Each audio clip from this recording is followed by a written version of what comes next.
খুলনায় আমাদের পুলিশের বিভিন্ন ইউনিটে জেলা police, arm police battalion, police training centre, RRF, Khulna metropolitan police এবং আর্ম পুলিশ ব্যাটালিয়ন বলেছি, সবগুলো ইউনিটেই আমাদের নির্বাচনের জন্য প্রশিক্ষণ চলছে। আমরা মূলত পুলিশের সকল ইউনিটকে, সকল সদস্যকে এই নির্বাচনে পুলিশের দায়িত্ব এবং কর্তব্য এবার যে অনেক বেশি গুরুত্বপূর্ণ। ইন্টারিম গভর্নমেন্ট চাচ্ছেন যে এই ইলেকশন সবচাইতে নিউট্রাল, ফ্রি, ফেয়ার এবং উৎসবমুখর হবে। সেই জন্য আমাদের দায়িত্বটা আমরা যেন সবচাইতে ভালোভাবে পালন করতে পারি, সেজন্য আমরা নিজেরা প্রশিক্ষিত হচ্ছি। আপনারা জানেন যে গত 3টা নির্বাচন নিয়ে নানান বিতর্ক আছে, নানান সমালোচনা আছে। আমাদেরকে যেন সেই সব সমালোচনা বিতর্ক থেকে আমরা যেন বেরিয়ে আসতে পারি এবং সুষ্ঠুভাবে আপনাদের সকলের সহায়তায়, সমাজের সকল অংশের সহায়তায় আমরা যেন একটা ইলেকশনের শান্তি শৃঙ্খলা সুষ্ঠুভাবে রক্ষা করে একটা সফল নির্বাচন অনুষ্ঠানে আমরা আমাদের ভূমিকা পালন করতে পারি। সেইটা পুনরায় মনে করিয়ে দিতে আমি সকলের সাথে কথা বলেছি এবং আমি দেখলাম তারা খুবই উজ্জীবিত এবং আমার মনে হয় ইনশাল্লাহ এই ইলেকশনে আমাদের উপর যে দায়িত্ব এসছে আমরা সেটা পালন করতে পারবো। আপনাদের সকলকে ধন্যবাদ জানাই। যদি কারো কিছু জানার থাকে অনুগ্রহ করে বলেন প্লিজ। স্যার, আমরা প্রথমে জানতে চাই যে সম্ভবত এটি প্রথম, আমরা আগে কখনো দেখিনি পুলিশের এইরকম মানে নির্বাচনকালীন উপলক্ষে যে প্রশিক্ষণ, সম্ভবত আমার জানা মতো। তো স্যার, এটা কি বিশেষ এত প্রয়োজনটা কেন হলো, মানে তারা কি এটা দরকার কোন প্রেক্ষাপটে হলো আগে কি এটা? হ্যাঁ, আমার তো 35 বছর চাকরি, তারপরে তো আমি রিটায়ার করলাম, তারপরে আবার এসেছি চুক্তিতে। তা আমিও সারা জীবনে আমি দেখি নাই এবং আমি যাদের কাছ থেকে এই প্রশিক্ষণ নিয়েছি, যাদের হাতে পুলিশ হিসাবে আমি গড়ে উঠেছি, তাদের মুখেও কোনো দিন শুনি নাই যে পুলিশের নির্বাচনী ডিউটির জন্য প্রশিক্ষণ নিতে হয়। আইন শৃঙ্খলা রক্ষা করা, অপরাধ দমন, এগুলো আমাদের ম্যান্ডেটেড কাজ। আমরা আমাদের মৌলিক প্রশিক্ষণ যখন একাডেমিতে নেই এবং এর পরে রিফ্রেশার প্রশিক্ষণ যখন থাকে, আমরা এগুলো আমাদের মধ্যে আস্তে আস্তে গড়ে ওঠে। তো এটাই এইবারই আমরা প্রথম এই নির্বাচনী প্রশিক্ষণের আয়োজন করেছি।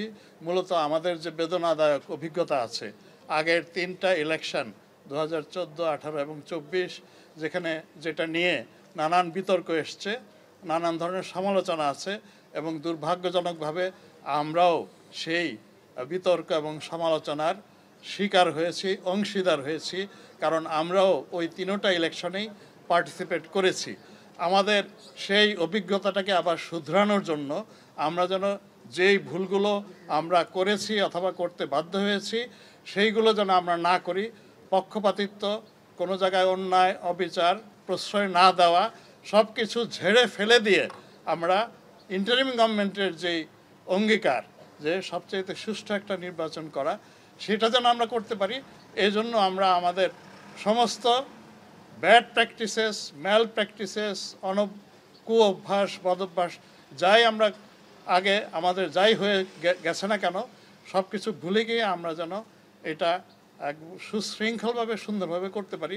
এই জন্যই আমরা নিজেরাই আসলে প্রশিক্ষিত হচ্ছি। এই প্রশিক্ষণ স্বপ্রশিক্ষণ, নিজেরাই আমরা নিজেদেরকে শিক্ষিত করছি। আমরা কিন্তু বাইরে থেকে কোনো ট্রেনার আনছি না বা আউটসোর্স করা কেউ নাই।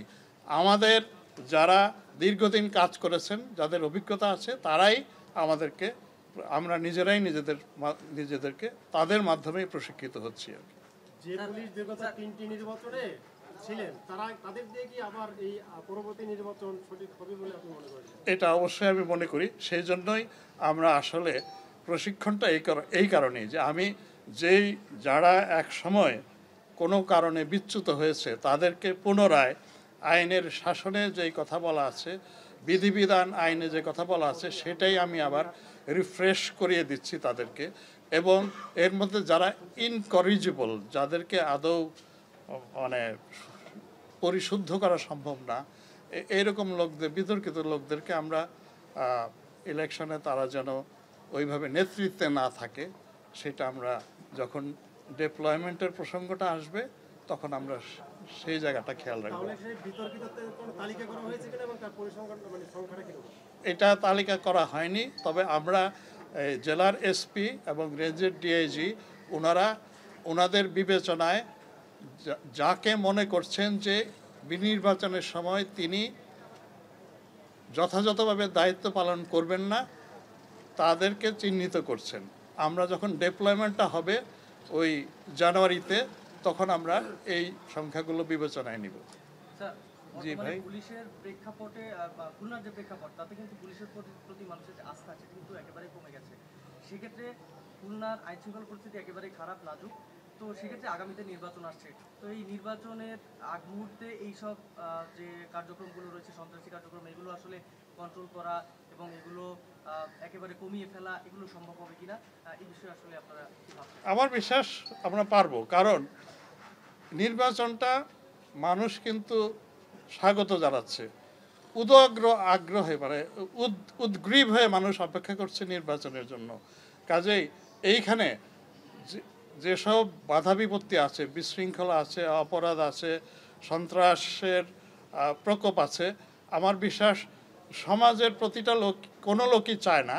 এবং যেহেতু সবাই নির্বাচনের ব্যাপারে উদ্গ্রীব, প্রত্যেকে আমাদেরকে সহযোগিতা করবেন। আমরা সেই বিশ্বাস আছে যে সমাজের প্রত্যেকে, এবং সমাজের একটা সবচেয়ে সচেতন অংশ আপনাদের কাছ থেকে আমরা অনেক খবর পাই। আমার বিশ্বাস আমাদের হাতে যে 2 মাস আছে আমরা অবশ্যই পারবো। আপনাদের অভিযানের আগে একটা আওয়াজ দেওয়া হয় যে সন্ত্রাসী অভিযান শুরু হবে, সাঁড়াশি অভিযান শুরু হবে। আমাদের বক্তব্য হলো, আপনি যদি একজন আসামিকে, সন্ত্রাসীকে ধরতে যান, তার আগেই যদি আগাম বার্তা দেন যে সন্ত্রাসী অভিযান শুরু হবে, তখন তো সন্ত্রাসী অটোমেটিক কাইটেড করে। এই জন্য কোনো এ ধরনের আওয়াজ না দিয়ে অভিযান পরিকল্পনা আছে? অত্যন্ত মানে যুক্তিসঙ্গত আপনার একটা প্রশ্ন চাই, তো আমি মনে করবো this is a very good suggestion. Thank you very much ভাই। আপনি কোন মানব জমিনে, আপনাকে আবারও ধন্যবাদ জানাই, এবং মতি ভাইকে সহ আপনার এই প্রশ্নের জন্য আমি আপনার সাজেশন সর্বান্তকরণে নিলাম। একটা বিষয় জানতে চাই যে ভোট পরিবর্তনের পরে পুলিশের বিরুদ্ধে আমরা জানি যে অসংখ্য মামলা হয়েছে, এই মামলার সংখ্যা যদি জানা থাকে বলবেন, এবং এই মামলার চার্জশিট হয়েছে কিনা বা ফাইনাল রিপোর্ট হয়েছে কিনা তথ্য জানতে চাই। আমাদের মামলার খুব বেশি সংখ্যক চার্জশিট হয়নি। আমাদের খুনের মামলার 19টা হয়েছে, আর খুনের বাইরের 36টা। আমাদের গত 1 বছরে প্রথম 5-6 মাস আমরা তদন্তে মোটেও অগ্রগতি তেমন একটা হয়নি। তারপরের 6 মাসে আমরা কিছুটা গুছিয়ে আনতে পেরেছি। এখন এই বছরে আমার বিশ্বাস আমরা অনেক মামলা শেষ করে আনব। এক্স্যাক্টলি কতজন পুলিশ চার্জশিটেড হয়েছে এই মুহূর্তে আমার সংখ্যাটা নাই, তবে আপনারা তো ইন্টারন্যাশনাল ক্রাইমস ট্রাইব্যুনালে প্রচুর, অন্তত 21 জনকে তো আমরা গ্রেফতার করে পাঠিয়েছি। এর বাইরে বোধহয় আরও 30-31 জন আছে যাদেরকে এখনো পারিনি, তারা সবাই চার্জশিটেড। নির্বাচন বানচালের জন্য যে একটা গোষ্ঠী চক্রান্ত চালাচ্ছে, এখনই বিভিন্ন জায়গায় নাশকতা শুরু চলছে। খুলনাতে বেশ নিষিদ্ধ সংগঠনের বেশ কয়েকটি মিছিল প্রোগ্রাম করছে তারা, এইটা দমনে সারা দেশে পুলিশের আমরা আমাদের সর্বান্তকরে কাজ করে যাচ্ছি। এখানে সবচাইতে বড় শক্তি হচ্ছে আমাদের সমাজের প্রতিটা মানুষ। আসলে পুলিশের একার পক্ষে বল প্রয়োগ করে এই নাশকতা শেষ করা অথবা মোকাবেলা করা সম্ভব না, যতক্ষণ না সমাজের সবাই আমাদেরকে সাহায্য করছেন। আমি কিন্তু দেখেছি আপনারা আমাদেরকে খবর দিচ্ছেন, অমুকের বাসায়, যে অমুক পলাতক এমপির বাসায় 7-8 জন বৈঠক করছে, প্রচুর খাবারের অর্ডার এসছে। আমরা আপনাদের কাছ থেকে, আপনারা কোনো নাম দেননি, বেনামিভাবে এসছে, আমরা গিয়ে ঠিকই 7 জনকে পেয়েছি যে তারা ওই ককটেল বানিয়ে বের হওয়ার চেষ্টা করছিল। আমার বিশ্বাস আমরা পারবো। আমার একটা প্রশ্ন আছে, এই যে বিভিন্ন কন্টেন্ট বানিয়ে ভুয়া খবর বা এর মাধ্যমে যে নির্বাচনকে প্রভাবিত করার জন্য যে গুজব ছড়ানো হয়, এই বিষয়ে সাইবার পুলিশের কোনো পদক্ষেপ আছে কিনা? এইখানে আমরা খুবই দুর্বল। এই যে অত্যাচার আমরা সহ্য করছি, আপনারাও করছেন, আপনারা যখনই হন, আপনার মিস ইনফরমেশন, ডিসইনফরমেশন আর ফেক নিউজ, কারো সম্পর্কে টোটালি কাল্পনিক একটা তথ্য তৈরি করে এআই দিয়ে এটাকে একেবারে বিশ্বাসযোগ্যভাবে উপস্থাপন করা হয়। এবং এইটা আমরা যখন এটার বিরুদ্ধে লিখি যে এই পুরো জিনিসটা ফলস, আমরা প্রথমে বিটিআরসি কি লিখি, সবচেয়ে বেশি তো ফেসবুকে, তো বিটিআরসি তখন ওই মেটাকে আবার লিখে যে এই জিনিসটা আপনারা অনুগ্রহ করে উঠিয়ে নেন, কারণ এটা মিথ্যা। মেয়েটা তখন আবার তাদের যে স্ট্যান্ডার্ডস অফ এই ব্রডকাস্টিং নাকি প্রিন্সিপালস তারা ফলো করে, তারা দেখে যে তাদের প্রিন্সিপাল অনুযায়ী ওইটাকে তারা পরিত্যাজ্য মনে করে কিনা। এবং আমরা দেখেছি যে 100টা রিকোয়েস্ট করলে 40টার মতো ওনারা রাখে, 60টাই ওনারা রাখে না। এখন এই জায়গাটায় আমার এইখানে আপনাদের কাছে প্রশ্ন, এবং আমি মনে করি যে আপনারা যদি কোনো কিছু কথা বলতে যাই, মানে আমি যা ইচ্ছা তা বলে দিলাম যে আকাশটা ওই জায়গায় ভেঙে পড়ে গেছে, একটা ছিদ্র দেখা গেছে, আমার স্বাধীনতা আছে এটা বলার, কেউ আমাকে বলবে না। আমি বলে দিলাম, বলে আমি এটাকে যদি এআই দিয়ে করে আমি ইয়েতে দিয়ে দিই আমার অ্যাকাউন্টে, মানে আমাদের স্বাধীনতা কোন জায়গায় গিয়ে আমরা নিজেদেরকে সীমায়িত করব, এই সিদ্ধান্ত আমাদেরকেই নিতে হবে। এইটা আমি আরোপ করে দিতে পারবো না। যেটা ফ্যাসিস্ট আমলে যে অমুক ইয়েকে গালি দিয়েছে, এই ধরো তাকে ডিজিটাল সিকিউরিটি একটা মামলায় নাও, তাকে মানে সে গালি দিয়েছে, তার জন্য আমি তাকে 13 মাস, ওই যে সেই স্টুডেন্ট জগন্নাথের না খাদিজাতুল কুবরা, ওনাকে জাহাঙ্গীরনগর, মানে কি ধরনের অন্যায় বলেন। উনি একটা কন্ডাক্ট করেছে একটা মিটিং, নিজে কিছু বলে নাই, সেই মিটিংয়ে কোনো এক বক্তা এমন কিছু বলেছে যেটা সরকারের পছন্দ হয়নি, তার জন্য ওই মেয়েকে 13 মাস তাকে আটকে রাখা হলো। তো এখন অবশ্যই আপনি বলতে পারেন, স্বাধীনতা আছে, কিন্তু সেটা কতটুকু বলবেন এটা আমাদেরকে ঠিক করতে হবে। এটা আপনারা কেউ চাপিয়ে দিতে পারবো না, হয়তো বা রিয়েলাইজেশনটা হবে, আমরা সেই অপেক্ষায় আছি। চট্টগ্রামে নির্বাচনী প্রচারণায় দেখলাম যে হামলা, খুলনার প্রার্থীরা বলছেন একটা শঙ্কা রয়েছে নির্বাচনী প্রচারণা, সেদিকে আপনার কোনো শঙ্কা দেখছেন কিনা? না না না না, এটা আমি দেখছি না। একটা কোন নির্বাচন আপনি 1991 বলেন, 2001 বলেন, 2008 বলেন, কোন নির্বাচনে প্রচারণায় হামলা হয়নি? কোন নির্বাচন মৃত্যুহীন হয়েছে? হয়নি। কখনো 5, কখনো 10, কখনো 25, মানে আমরা চাই না একটাও মৃত্যু হোক, কিন্তু আমাদের অভিজ্ঞতা তো তা এই বলে যে মানুষ এত বেশি ইনভলভ হয়ে যায় যে এই মানে জীবনহানি পর্যন্ত হয়ে পড়ে। আমরা চাই না একটা মৃত্যু, কিন্তু হয়েছে। এবং আমরা তো দেখেছি যে এগুলো এক্সাম্পলারি ইলেকশন তো আমরা করতে পেরেছি, 91-এর, 2001-এর, 2008-এর, যেগুলো আমরা দেশে প্রশংসিত হয়েছে, বিদেশেও হয়েছে। তো এটা পারবো না কেন? বিগত ফ্যাসিবাদী আমলে যেভাবে গায়েবী মামলা হইতো, ইদানিংও কিছু আপনার অপরাধীর সাথে আপনার নিরীহ লোকদেরও মামলায় প্রচুর জড়ানো হচ্ছে। এদের ব্যাপারে আমাদের একটা ছিল যে আপনাদের একটা অডিয়েন্স আছে 173A, হ্যাঁ, ওই আলোকে যে কিছু করা হচ্ছে কিনা, যারা নিরপরাধ তাদেরকে আগেই বাদ দেওয়ার প্রক্রিয়া শুরু হয়েছে। হ্যাঁ, অবশ্যই। আমরা তো আমি সংখ্যাটা বলতে পারবো না, ডিএমপি একাই প্রায় 2000-এর মতো প্রসেস করতেছে, যাদেরকে দায় থেকে অব্যাহতি দেওয়ার জন্য ওনারা কোর্টে পাঠাবে। এর আগে আমি গত সপ্তাহের কথা বলতে পারি, 236 অলরেডি আমরা কোর্টে পাঠিয়ে দিয়েছি, আরও প্রসেসে আছে বোধহয় কয়েকশো। আমরা শুধুমাত্র যারা নিরীহ সরাসরি দরখাস্ত করছে যে আমি নিরীহ, আমাকে এই দায় থেকে অব্যাহতি দেন, শুধু ওইটাই না, আমরা নিজের থেকেই, কেউ যদি দরখাস্ত নাও করে, আমাদের এসপি সাহেবরা নিজের থেকে মামলাটা দেখে নিজেরাই বের করে নিয়ে আসতেছে যে এই 150 নামের মধ্যে এই 75 জনের কোনো দোষ নেই, তারা এখানে কোনোভাবেই সংযুক্ত না। তাদেরকে ওই এসপি সাহেব নিজের থেকেই রিপোর্ট তৈরি করছে কোর্টে পাঠানোর জন্য, আমরা এটা নিজের থেকে করছি। তারপরেও যারা মনে করেন যাদেরটা আমাদের চোখ এড়িয়ে যাচ্ছে, তারা যেন অ্যাপ্রোচ করেন আমাদেরকে, আমরা তাদের কেসগুলো করব। এটা সরকারের একটা, যেহেতু এরকম একটা উদ্যোগ কোনো সরকার কিন্তু কখনো নেয়নি, সিআরপিসির ওই ধারা পরিবর্তন করে, আদারওয়াইজ কিন্তু চার্জশিট হওয়া পর্যন্ত বসে থাকতে হইতো। তো তার আগেই আমরা করছি।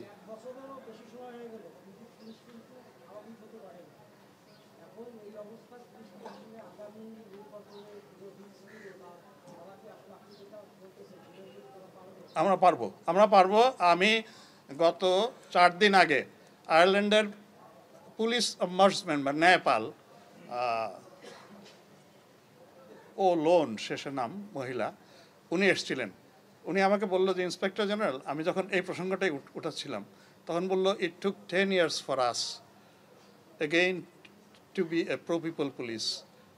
তোমার এটা 150 বছরের তোমরা লিগেসি নিয়ে মানে নিয়ে চলছো, এবং এই গত ফ্যাসিস্ট আমলে যেই পরিমাণ কলঙ্ক আমাদের উপরে চেপেছে, বলে it will take more time, আরও অনেক বেশি সময় লাগবে, এইটা এত সহজে যাবে না, কিন্তু ইলেকশনটা আমরা করে ফেলতে পারবো আপনি যাই বলেন। এইটাতে আমি মানে আমার দৃঢ় বিশ্বাস। 43,000 সেন্টার, আপনি কয়টা সেন্টার বন্ধ করবেন? আপনি 500 সেন্টার বন্ধ করবেন, আমি রি ইলেকশন হবে, আমি 42,500 করে ফেলবো। 1,000 বন্ধ করবেন, 42,000 হয়ে যাবে, 41,000 হয়ে যাবে। ইলেকশন আপনি ঠেকাতে পারবেন না, ওই সন্ত্রাসীরা পারবে না। আমার বিষয়, কারণ মানুষ ইলেকশনমুখী, নির্বাচনমুখী, এটাই হচ্ছে বড় শক্তি। স্যার, আপনি খুলনা আসছেন, খুলনার প্রেক্ষাপটে একটু আমরা কথা বলতে চাই। জি, যে আমরা প্রতিদিন খুলনায় এখন রাত নামলেই হয় হত্যাকাণ্ড, নাহলে হামলা, নাহলে রক্তপাত ঘটছেই। অসংখ্য হত্যাকাণ্ডের ঘটনা ঘটেছে খুলনায়। সর্বশেষ সাংবাদিকদের উপরে হামলা ঘটনা ঘটেছে। বাড়িতে ঘুমন্ত অবস্থায় গুলিবিদ্ধ হয়ে লোক মারা গেছে, বাড়িতে প্রচণ্ড গুলিবিদ্ধ হয়েছে, মানে আপনার একেবারে বর্বর গুলি চালানো হয়েছে। আসলে এই প্রেক্ষাপটটা আমরা কোনোভাবেই খুলনার পুলিশ প্রশাসন চেষ্টা করছে, কিন্তু আসলে হচ্ছে না। যেমন সাংবাদিকদের হামলা হয়েছে, আসামি এখনো গ্রেপ্তার হয়নি, মামলা হয়েছে। এই বিষয়টা একটু আপনার সিরিয়াসলি আমরা শুনতে চাচ্ছি, আসলে খুলনার প্রেক্ষাপটটা কী ভাবছেন? এখন আমরা তো আমাদের চেষ্টা করে যাচ্ছি। এখন কোনো জায়গায় যদি ঘাটতি থাকে আমাদেরকে একটু বলেন যে এইটা এইভাবে আগালে হয়তো আরও ভালো হবে। আমরা যে 100% সফল আমরা বলছি না, এবং আমরা যে সেই আগে পুলিশ যেই রূপে ছিল, যে কিছু হলেই একজনকে ধরে নিয়ে আটকে ফেলা, কোর্টকে জানানোর কোনো প্রয়োজন ছিল না, 3 দিন আটকে রাখলাম, 1 মাস আটকে রাখলাম, অথবা টোটালি তাকে কি ক্রসফায়ার নামে খুন করে ফেললাম। এই যে অন্যায় অত্যাচার করে টিকে থাকা, এটা তো সবলতার লক্ষণ নয়। একটা সবল কর্তৃপক্ষ, সবল সরকার কি মানুষের উপরে অত্যাচার করে? অত্যাচার কে করে? করে তো একটা দুর্বল সরকার, যার আইনি ভিত্তি নাই, যার নৈতিক শক্তি নাই। তার জন্যই দরকার হয় ওই মানুষকে অত্যাচার করা, গুলি করা, লাঠি দিয়ে আঘাত করা, মানুষকে গুম করে ফেলা। এই সব কাজগুলো দুর্বল কর্তৃপক্ষের বৈশিষ্ট্য। আমি তো মনে করি আমরা নৈতিকভাবে এখন অনেক বেশি শক্তিশালী। আমরা যখন ডিউটিতে যাই, পুলিশকে অনেকেই মানুষ অনেক সময় অ্যাকসেপ্ট করতে পারে না। তাদের সেই স্মৃতি মনে পড়ে যে এই পুলিশ তো আমাকে গুলি করেছিল, তার জন্য অনেক সময় আক্রমণ করতে আসে, অনেক সময় আসামি ছিনিয়ে নিতে আসে। আমরা অত্যন্ত ধৈর্যের সাথে এটা মোকাবেলা করি। আমরা এখানে গুলি করে মানুষকে মারি না, আমরা ওইখানে জোর করে লাঠিপিটা করি না, আমরা ওইখানে গ্যাস মারি না। আমরা কিন্তু এই জায়গায় টলারেন্স, মানবিকতা, ডেমোক্রেটিক পুলিশিং প্রিন্সিপাল আমরা কিন্তু এক্সার্ট করতেছি। আমরা এই কারণে করছি যে এইটা দেখতে দেখতে সমাজ এক সময় মনে করবে যে না, this is the police which we want. আমরা সেই পুলিশ চাই না যে গালি দিলে পরে আমার দিকে গুলি করবে, সেই পুলিশ তো আমরা হইতে চাই না।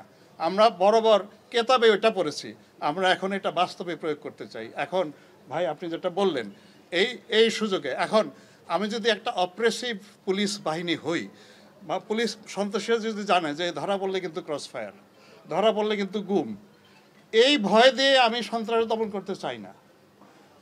আমি আমার রুলসের মধ্য দিয়েই, আমি ধরা পড়লে তাকে 24 আওয়ার্সের মধ্যে কোর্টে পাঠাবো, আমি চার্জশিট দিব, ওইখানে বিচার হবে। এর মধ্যে দিয়েই আমি সন্ত্রাস দমন করব। আমি ক্রসফায়ার দিয়ে দমন করতে চাই না ভাই। এর জন্য আমাকে মূল্য দিতে হচ্ছে, আপনাকে মূল্য দিতে হচ্ছে, আপনাকে রাত্রে ঘুমহীন কাটাতে হচ্ছে, আমাকেও কাটাতে হচ্ছে। কিন্তু আমাদের চেষ্টার একটু বলেন যে আমরা কোন জায়গায় আমরা আরেকটু ভালো করতে পারি, এইভাবে করতে পারি। আপনাদের তরফ থেকে এই সাজেশন আমি সর্বান্তকরণে স্বাগত জানাবো ভাই।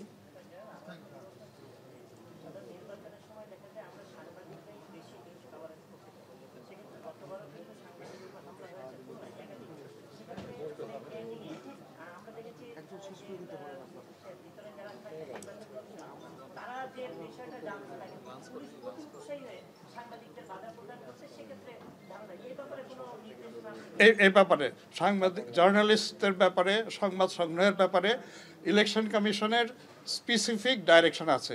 আপনারা যেন আপনারা যদি ফ্রিলি সংবাদ সংগ্রহ করতে না পারেন, ভাই আমি আগে বাধা দিতাম কেন, যে ওখানে তো আমি সিল মারতেছি, এটা ঢুকতে দেওয়া যাবে না। This is totally different this time. আপনারা খালি দেখেন, আমরা আপনাকে বলবো ভাই আসেন দেখে যান কেমন ভোট হচ্ছে, আমি উল্টা করব, আপনি বরং টায়ার্ড হয়ে যাবেন যে দেখছি আর যাব না।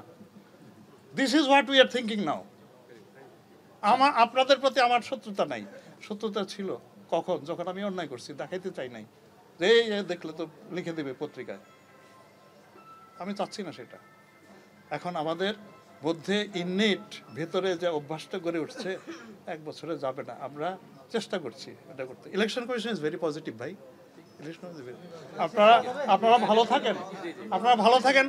এত লোক আসছেন, আমি আবারও আপনাদের কৃতজ্ঞতা জানাই আপনাদেরকে। জি জি জি, আমি অত্যন্ত অত্যন্ত আনন্দিত, মানে এতগুলো ক্যামেরা আমি কখনো ফেস করি নাই ভাই।